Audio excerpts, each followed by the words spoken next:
Hey guys, welcome to Winners League. This match is part of SKT versus CJ. Yeah, we are in Winners League, so the winners advance and the losers go to mend their egos, send in a new player every single time. Should be a pretty solid set between these two teams. They have a lot of talent. You have Skyhigh versus Fantasy, speaking of a lot of talent. And I honestly don't know who to call in this match. Bottom left-hand corner, we have, I believe, Skyhigh. I actually had to restart this video to kind of check out which player is which. I believe this is Fantasy because you got the camera switch here. Haha, I even have it timed and everything.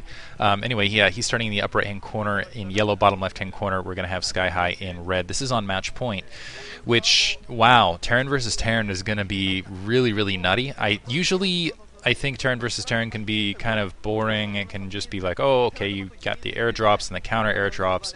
It really doesn't make for an interesting match. Match point, just because that third base that you're attempting to take can be sieged so easily, because even your natural secondary can be sieged so easily, just because drops are again still powerful, because Wraith are potentially powerful, because Vultures are potentially powerful. I just think it's a really fun Terran versus Terran match. There's a lot you can do on it, and these two particular guys are very strong players. I mean, Fantasy, he's the guy who hasn't gotten an OSL win yet. I'm not going to call him Neo Stork because there's plenty of Neo Storks out there, but he's definitely one of the players who I'd say is the best player who potentially could have won a championship but has not yet. He's really, really intelligent. I really felt like there are multiple opportunities where he should have taken it and he did not. Specifically against Jaedong, I can think in particular. He just, I don't know, Jaedong was playing brutal on that entire set, and Jaedong just somehow managed to sneak out victory. Skyhigh, even though he hasn't really had a solid championship run, he is a very, very, very strong player in Pro League, and he's gotten a lot of prestige as a result. Anyway, it looks like I still haven't seen it looks like we're seeing a pretty standard opening here in the bottom left from Sky. He's just got that gas, he's just got that barracks. I'm kind of curious what's going on. We got maybe a little bit of cheese going on from Fantasy, because Fantasy's sending that SCV on a really weird scouting pattern. I almost wonder if he's planning on like doing a 14 command center to the north or something odd. Maybe he's just checking out proxies, wants to make sure he's not getting rushed, and he actually, yeah, he 14 command centered on match point, so he's going to have to play this very, very carefully. Very, very carefully. Everybody's got to shout, look, there's Boxer! Yeah, Boxer and Savior in the same room! Freak out! Boxer's like, yeah, that's me. Gotta feel it. And wow, Savior looks almost pissed right there. Okay, there we go. That's a better look. He's like, geez, people cheering for me again. So stereotypical. Anyway, it looks like Fantasy, if he can pull this off, particularly depending on how late the scout goes off and also depending on the adjustment, this could be really, really successful. But since it's such a, I don't know, it feels like a wide choke, there's a lot you can do with it. I feel like this is going to be a very difficult build to defend. Very difficult to defend for Fantasy. So let's see how he can pull it off. Honestly, he's a very capable player. I think this is intelligent to play towards his strength, because I think Skyhigh is very adaptable and he reacts very quickly and he has very strong micro, but I think Fantasy has better macro overall, and I think his builds across the board are a little bit more creative. So I think that's a good sign. You do see that one SCV on gas, and let's see if he switches it back up now that he sees that 14 command center being built. Let's see if he goes, oh frick, I just got nailed. And oh, this is absolutely genius from Fantasy, hiding an SCV in that corner so he can get a good look at what's going to happen immediately after kind of this follow-up build, so we'll know basically whether he needs to react a little bit more preparedly, or if he's going specifically for an additional command center rather than a factory to kind of play that economic catch-up game. So Factory will be out. He still might lose an SCV or two because there's still those Marines coming offline. At the very least, that single Marine, that single SCV should play a little bit of linebackering here. There is a bunker going up. I don't know if it's going to be in time. Doesn't look like it's going to be anywhere near in time. That Marine having to back off. It's two Marines, a couple SCVs coming off. I don't think Fantasy's going to end up losing any SCVs here. He's actually able to kill an SCV rather rapidly, push it down the lane, but this is going to delay a little bit of mining time. Looks like that bunker's going to get up. No trouble though, and there should be a Vulture to kind of support that other Vulture. The one trick here is what Skyhigh could do with his very, very clever micro is he could use those Marines almost as if they're a hit buffer. It's like, hey, go ahead and die along the way, to push that Vulture through, absorb some damage for that Vulture, let it sneak through, and go from there. It looks like that Vulture is going to be able to stay out of range of that bunker and do a little bit of damage otherwise to that barracks, but not going to get a lot else accomplished. Now Fantasy able to wander that SCV in very, very late, and he's going to switch up to a starport. Wow. Let's see how this works out. He's going to switch up to dual starports. He's going to go 2-port Wraith. to follow this up.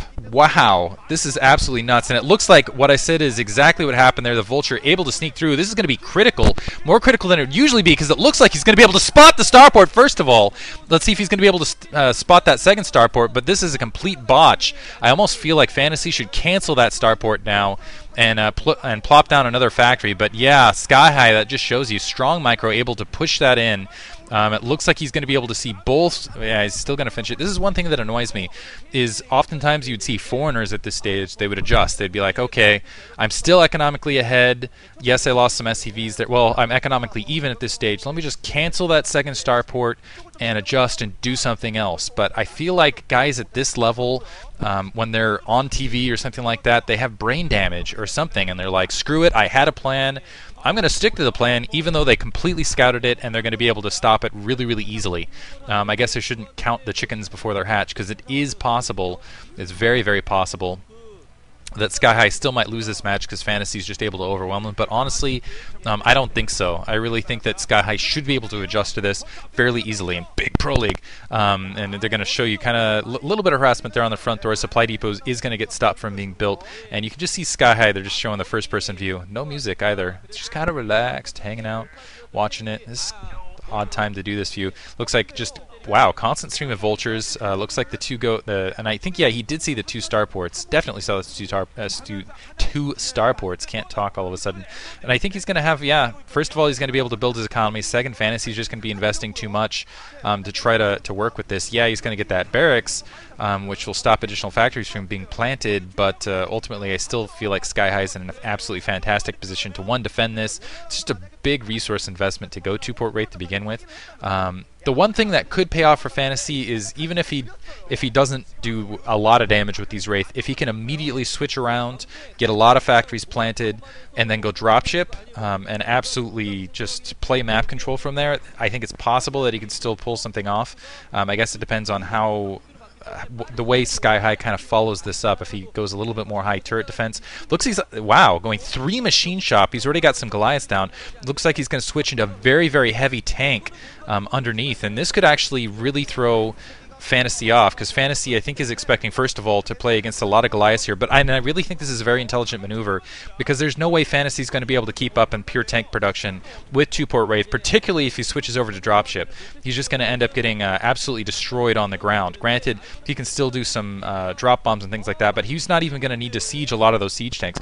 Beautifully, though, wow, Fantasy able to completely deplete this natural secondary, and just not able to get the not able to get the second comm set up in time, and Fantasy is just racking up SCV kills, and he's taking a significant economic lead. You would have thought, after seeing that second starport so early on, that you would have been prepared for this, but for whatever reason, he's just having an extremely difficult time coping with this, and he's only going to get a single Wraith on exit as well, which is going to just be absolutely devastating. Instead, trying to produce a lot of vultures on the front, and now actually Fantasy can play a little bit more defensive, but all those vultures able to stream right through, might be able to even things up economically right now. Coming up, seeing the additional factories being planted, the mines being scanned, but still Fantasy, wow, this is such a grudge match. Gonna be able to, is gonna end up losing a lot of SCVs of his own here, and all that Wraith harass might just turn straight back around on its head here. Looks like he is going to be able to clean up those vultures, and I think actually Fantasy is still going to end up ahead, but not as far economically ahead, obviously, as he would have been otherwise. So, and also you have to keep in mind that Vulture's a lot cheaper than Wraith. So you've got 4 Wraith that were produced versus a 75 volt and 2-port Wraith in the bottom right-hand corner from Skyhigh to switch this around. This is turning into an absolutely crazy match. And I can't see that. I don't think Fantasy's going to see this coming. I think he saw, when he had those Wraith, then he saw those 3 factories. He saw the 3 machine shops. He's going to heavy factory production. I'm not sure if he even has an armory down at this stage, but he's just going to be outnumbered, pure Wraith versus Wraith, and with just pure Wraith siege tank production, well, he's going to have fewer siege tanks now as a result. But yeah, if those Wraith can run in and just get a good comm set, take down those 3 Wraith out in the air, This could be absolutely hilarious. I think that what's going to end up happening, though, is I think Fantasy is going to be able to press forward a little bit before this. He's just going to have a larger economy because his economy wasn't harassed for a bit of time here. So it's going to be a little bit delay game. So even though, yeah, there's that two-port, well, there's the Wraith in the bottom right-hand corner, I still think Fantasy is going to end up pushing and doing some damage here. But it looks like actually he's defending that high ground rather well. What this is going to open up the opportunity for is, again, for those Wraith to run up and be aggressive. And it looks like, yeah, he's just